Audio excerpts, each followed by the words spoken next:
স্বাধীনতা বিরোধী জামাত শিবিরকে বাংলাদেশের মানুষ কোনোদিনও রাষ্ট্রে ক্ষমতা আসতে দিবে না। আজকে আর একজন ধর্ম ব্যবসায়ী তিনি আওয়ামী লীগকে ক্ষমতা টিকিয়ে রাখার জন্য বহু চেষ্টা করেছেন। হাত ভাঙা নিয়ে মেয়র নির্বাচন জানালেন বরিশালে, সেখানে হাত ভাঙা ভেঙে গুড়িয়ে দিল, ওনাকে ধাক্কা ধরে নিতে পারছিল। উনি কি বলেন? উনি বলেন তারেক রহমান যদি এত ভালো মানুষ হয়ে থাকে বলেন তাহলে ওনাকে আপনারা কেন মাথা ভেঙে দিল? আমি যদি প্রশ্ন করি আপনি কেমন ভালো মানুষ ছিলেন, বরিশালের মাটিতে আপনাকে পিটিয়ে লুটোপুটি খাওয়ালো, তাহলে তারপরে কি স্লোগান দেন, কি বলেন? হাসিনা গেছে যে পথে তারেক যাবে সে পথে। সাবধান করে বলছে এই স্লোগান আর দ্বিতীয়বার শুনতে চায় না বাংলার মাটিতে। হ্যাঁ, কি সব স্লোগান দেয়? তিনি কাওয়া, তারপর আমি কি বলে উত্তর করতে চাই না। কি সমস্ত স্লোগান দিচ্ছেন? এই স্লোগান আমরা শুনতে রাজি না। এত কষ্ট করে জীবন দিয়ে কি আছে আপনাদের?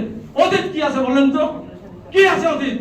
এই বাংলাদেশ, আধুনিক বাংলাদেশ, আজকের এই বাংলাদেশ, এই আধুনিক বাংলাদেশ, এই জন্মদাতা শহীদ রাষ্ট্রপতি জিয়া রহমান এবং ৭১ সালে লক্ষ লক্ষ মা-বোনের ইজ্জত নষ্ট করেছিলেন, লক্ষ লক্ষ মানুষকে হত্যা করেছিলেন।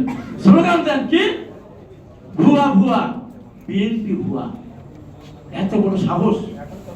আবার স্লোগান দেন পাশাপাশি গোলাম আজমের বাংলাদেশ, নিজামের বাংলাদেশ আমাকে ঠাঁই নেন। আমি পরিষ্কার করে বলতে চাই, গোলাম আজম রাজাকার, নিজামী রাজাকার। এই লজ্জা কেন মুনাফিকের দল? ঢাকা বিশ্ববিদ্যালয়ের স্লোগান দিতেন ছাত্রলীগের মিছিল লিগে একটা একটা শিবির ধর, ধরে ধরে জবাই কর। তারপরে দেখলাম কি যেই পতন হয়ে গেল সরকারের, একদিন বলে বললেন আমি ছাত্র শিবিরের সভাপতি। হাই রে মুনাফিক! আরেকজন বললেন আমি ছাত্র শিবিরের সাধারণ সম্পাদক। এই মুনাফিক দল জন্ম থেকেই তাদের ত্রুটি, এই ত্রুটি কোনদিনও সাথে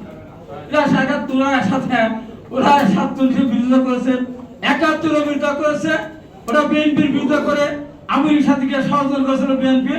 ওরা সব সময় পরাজিত হয়েছে। আগামীতে ইনশাল্লাহ ওদের সমুদ্রের তলে ডুবিয়ে দেবো, সেখান থেকে যেন উঠে আসতে না পারে এই সিদ্ধান্ত আমাদেরকে নিতে হবে।